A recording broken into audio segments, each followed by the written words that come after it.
Ukraine के front पर Putin ने बड़ा फैसला ले लिया है। 72 घंटे के अंदर रूस की सेना ने यूक्रेन पर इतने हमले किए हैं कि ज़ेलेंस्की ने गिनना तक छोड़ दिया है। अब पूरे यूक्रेन और यूरोप को फिर से डोनाल्ड ट्रंप से उम्मीद है कि वही पुतिन को रोक सकते हैं। लेकिन पुतिन का प्लान कुछ और ही है, जिसमें ईरान की बड़ी भूमिका नजर भी आ रही है। यूक्रेन के युद्ध का फैसला अब ईरान का ड्रोन करेगा। यूक्रेन के युद्ध का फैसला अब पुतिन का वो ट्रिगर करेगा जिसके दबते ही लॉन्च होता है ईरान का शाहिद ड्रोन। ऐसा इसलिए क्योंकि यूक्रेन में शाहिद ड्रोन से होने वाली तबाही बता रही है। यूक्रेन पर हुए अब तक के सबसे बड़े ड्रोन अटैक को लेकर व्हाइट हाउस तक खौफ फैल चुका है। यही वजह है कि डोनाल्ड ट्रंप भी कह रहे हैं कि उन्हें ईरान के शाहिद 136 जैसे ड्रोन बनाने की जरूरत है। अमेरिका को $4 करोड़ का ड्रोन नहीं चाहिए, बल्कि शाहिद 136 जैसे ड्रोन चाहिए, जिनकी कीमत कुछ लाख रुपए तक होती है। डोनाल्ड ट्रंप भी ईरान की ड्रोन पावर को बहुत अच्छी तरह से समझ रहे हैं, क्योंकि इस ड्रोन के इस्तेमाल में पुतिन ने अचानक से इजाफा कर दिया है। यूक्रेन के डोनेत्स्क और कीव में हुआ हमला बता रहा है कि पुतिन अब रुकने वाले नहीं हैं। यूक्रेन में ईरान के ड्रोन का डर ऐसा फैला है कि जो इस युद्ध में अब सबसे ज्यादा महसूस किया जा रहा है। ईरान के शाहिद 136 ड्रोन की रेंज बढ़ चुकी है। इसकी फायर पावर और एयर डिफेंस को धोखा देने वाली ताकत भी बढ़ चुकी है। शाहिद 136 ड्रोन में अब पिस्टन इंजन नहीं, इसमें जेट इंजन लग चुका है। जेट इंजन की वजह से ये 2000 मीटर की ऊंचाई पर उड़ता है, जिससे हैवी मशीन गन से इसे गिराना आसान नहीं होता। इस ड्रोन की अधिकतम रफ्तार अब 200 किलोमीटर प्रति घंटे से बढ़कर 400 किलोमीटर तक की जा चुकी है।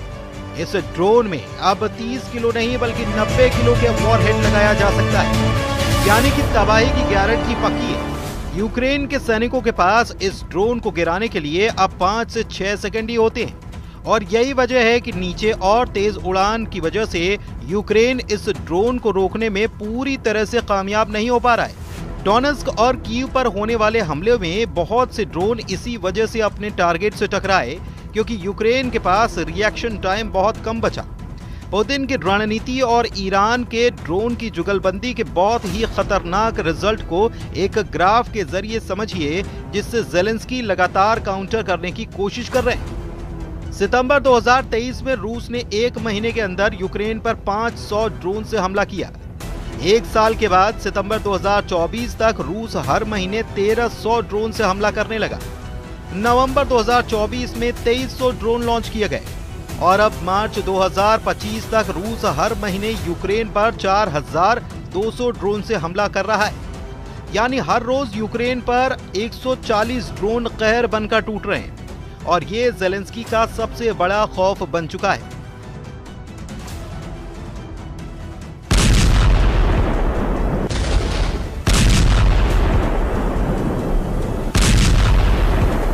ये ग्राफ बता रहा है कि ड्रोन पावर में रूस सबका बॉस बन चुका है। पुतिन के ड्रोन पावर में सबसे खतरनाक साबित हुआ है शाहिद 136 ड्रोन, जो ईरान से सप्लाई किया गया है। अब कई रिपोर्ट ऐसी हैं जो ये बताती हैं कि पुतिन अब रूस में ईरान के ड्रोन की फैक्ट्री लगा चुके हैं। ब्रिटेन के think tank international institute for strategic studies की रिपोर्ट में बताया गया कि पुतिन ने मॉस्को से 900 किलोमीटर पूर्व में अलाबुगा में एक ड्रोन फैक्ट्री बनाई है।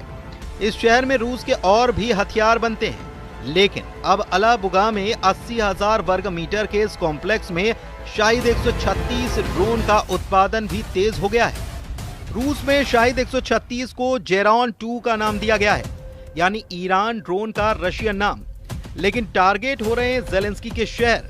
पुतिन की रणनीति साफ है, वो ड्रोन की फैक्ट्री लगाकर अब सिर्फ ज़ेलेंस्की को ही जख्म नहीं देना चाहते, वो पूरे नेटो को बताना चाहते हैं कि उनकी ड्रोन पावर अब पूरे नेटो पर कोहराम बरसाएगी।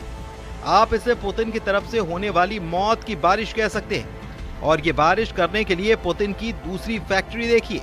ये फैक्ट्री रूस के इज़हेस्क में है, जो मॉस्को से 1000 किलोमीटर पूर्व में है। यहाँ भी शाहिद 136 ड्रोन की कॉपी जेरॉन 2 का उत्पादन चल रहा है। International institute for strategic studies की रिपोर्ट के मुताबिक ये फैक्ट्री ऐसी कंपनी चला रही है जो S-400 एयर डिफेंस मिसाइल भी बनाती है। ईरान का शाहिद 136 ड्रोन एक आत्मघाती ड्रोन है। इसे रूस ने यूक्रेन के हर मोर्चे के खिलाफ इस्तेमाल किया है।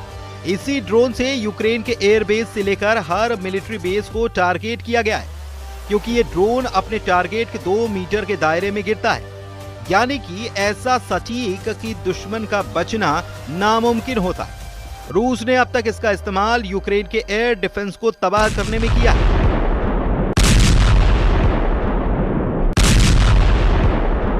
यूक्रेन के लॉन्ग रेंज रॉकेट सिस्टम जैसे कि अमेरिका से मिले हाइमार्स के खिलाफ किया गया है। रूस ने शाहिद 136 के जरिए हथियार गोदामों और मिलिट्री अड्डों को तबाह किया है।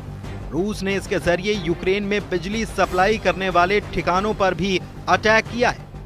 आत्मघाती 136 ड्रोन अपने टारगेट से टकराकर बड़ा धमाका करते हैं। धमाका ऐसा कि ये जहां टकराता है उसका पुर्जा पुर्जा भी टुकड़ों में तब्दील हो जाता है। ये तस्वीरें बता रही है कि पुतिन के ड्रोन अटैक के बाद यूक्रेन का हाल गाजा जैसा होने लगा है। 17 मई को पुतिन ने यूक्रेन पर अब तक का सबसे बड़ा ड्रोन अटैक किया और उसी के बाद ज़ेलेंस्की से लेकर ट्रंप को इस बात का एहसास हो चला कि पुतिन की ये ड्रोन पावर पूरे यूरोप में तहलका मचा सकती है।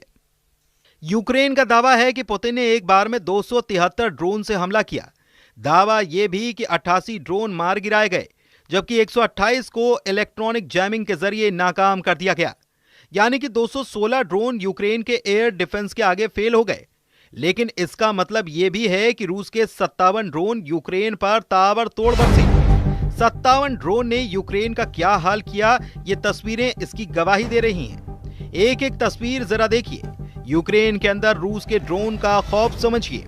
यूक्रेन में इस नीली बस की हालत बता रही है कि पुतिन ने रहम दिखाने से इनकार कर दिया है। यूक्रेन का दावा है कि रूस ने ड्रोन से इस बस के परखच्चे उड़ा दिए। इस हमले में 9 लोगों की मौत हुई और 4 की हालत बहुत गंभीर है। यह हमला यूक्रेन के सुमे में हुआ, जो रूस के बॉर्डर के बेहद करीब है और इस वक्त पुतिन की फौज के खिलाफ बड़ा मोर्चा बना हुआ है। इस बस को देखकर ज़ेलेंस्की की हालत भी रोने वाली है। इस हमले ने उनको बुरी तरह से हिलाकर रखा है। ईरान के ड्रोन यूक्रेन के युद्ध का फैसला कर सकते हैं, इस पर पुतिन को पूरा यकीन हो चला है और अमेरिका भी समझ रहा है कि पुतिन का इरादा आखिर है क्या। जनवरी 2025 में ही ईरान ने एक वीडियो जारी करके बताया था कि उसकी ड्रोन पावर कितनी खतरनाक है। ईरान के सीक्रेट अड्डे का वीडियो देखिए। जैसे जैसे लाइट जलती है, ईरान के इन बहुत ही खतरनाक ड्रोन की तादाद बढ़ती जाती है। ईरान का ये सीक्रेट अड्डा ड्रोन का महागोदाम है, चारों तरफ ड्रोन ही ड्रोन। ये वीडियो जारी करके बताया गया कि ईरान की ड्रोन पावर बहुत बड़ी है और वो इससे न सिर्फ अपने दुश्मनों को निपटा सकता है बल्कि रूस का भी बराबर साथ दे सकता है। ईरान के पास ड्रोन के करीब 20 बड़े प्रोजेक्ट हैं और सभी बड़े कामयाब रहे हैं। घरेलू टेक्नोलॉजी या चीन को कॉपी करके तैयार किए ईरान के कई ड्रोन बहुत खतरनाक माने जाते हैं। देखा जाए तो ड्रोन युद्ध ने यूक्रेन के युद्ध को बदल कर रख दिया है। न सिर्फ रूस बल्कि यूक्रेन की तरफ भी ड्रोन अटैक बढ़ने लगे। यूक्रेन के ड्रोन तो मॉस्को तक पहुंच रहे हैं और बड़े बड़े धमाके भी कर रहे हैं, लेकिन पुतिन के फायर पावर के आगे ज़ेलेंस्की की फौज टिक नहीं सकती। इस बात का एहसास पूरे यूरोप को है। 2022 में जो वॉर शुरू हुआ वो अब तक जारी है और सीज फायर की सारी कोशिशें अब तक नाकाम साबित हुई हैं, जबकि पुतिन का कब्जा बढ़ता ही जा रहा है। अब ज़ेलेंस्की का नुकसान समझिए। पुतिन के कब्जे में इस वक्त यूक्रेन का 20% इलाका है और इसमें क्राइमिया का इलाका भी शामिल है, जिस पर रूस ने 2014 में कब्जा कर लिया था। यानी कि पुतिन इस लड़ाई में एक तरफा बढ़त बनाए हुए हैं, या कहें कि वो बहुत आराम से जीतते हुए नजर भी आ रहे हैं।